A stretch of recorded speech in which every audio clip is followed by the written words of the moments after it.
We celebrate the dark magic known as math in today's episode of Dev Diary, the series where I try to make my own video games. The first things first, Ultra Bugs. A Vlambeer project announced years ago, and one that I have been dying to see more of since the initial announcement. It's an interesting concept, and so much so that in the past I've done a few versions inspired by the very little information that's ever been released. And today we're adding another to the bunch, but this time with a little more of that Dev Diary flair. Now indulge me for a second as I nerd out about video games. In Ultra Bugs, the bugs are spawned on a grid, but not just any type of grid, but in a hexagonal grid. I think, at least. And as someone who absolutely adores games like Dwarf Romantic, which utilize hexagonal grids, it was important, nay required, that hex grids makes an appearance in today's project. And thankfully, there are wonderful resources out there that help explain the black magic behind the math that makes things like hex grids possible. And in case you're curious, I have linked to the one that helped me the most in the description. And so yes, that means after many years of trying, I can now finally make games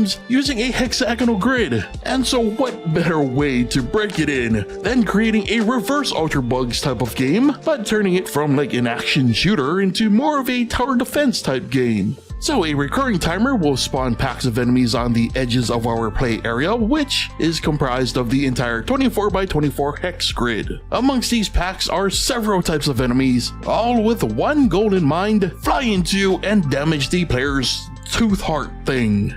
Due to majority of this week's time spent making the hex grid work with our idea, the enemies are pretty basic. They simply vary in speed, health, and how they react to being defeated. The most notable being the yellow colored ship, which will spawn 2 purple ships when they are destroyed. Again, more was planned, but time was not on our side this week. Now, as mentioned, this game is more of a tower defense game, which means that the player can spawn their own units to defend their tooth heart. 4 random units are gifted when the round starts, plus 1 guaranteed unit that I call the Goop. The Goop will generate points over time that the player can then use to purchase more units. And it's this fantastically designed menu here, where the player can both purchase new units and select already owned units to place into the world. The amount of possible purchases are listed next to the big ol' yellow button, and pressing Z button, assuming there is room below in the list, will spawn a random unit from a pool of 5.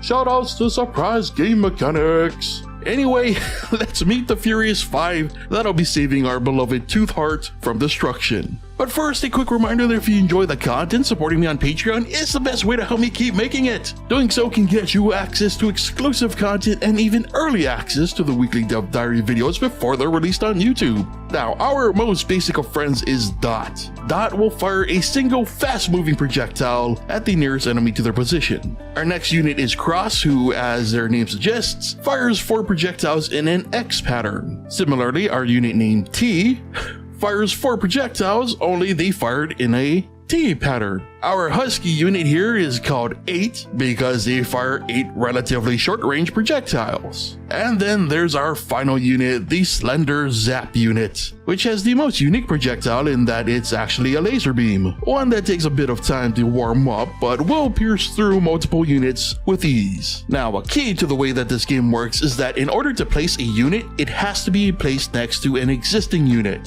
And it's things like this which took majority of the dev time this week to figure out.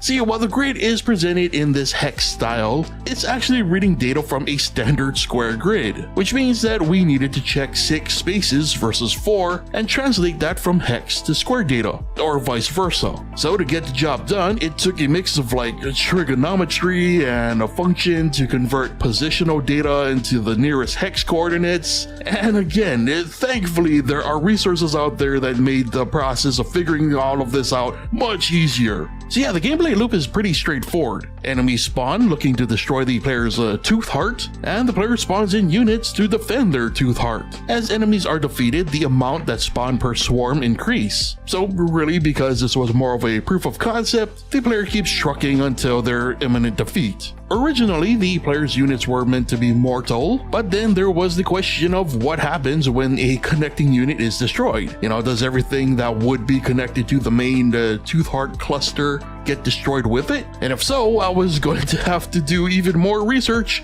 likely into some type of, I don't know, recurring function or something. But I guess there is a silver lining that with this base, there's a huge room for improvement and improvisation. So what would you add next, either in the form of new enemies or defending units? Also, I would love to know if any of y'all have made your own hex grid games or are now inspired to make your own.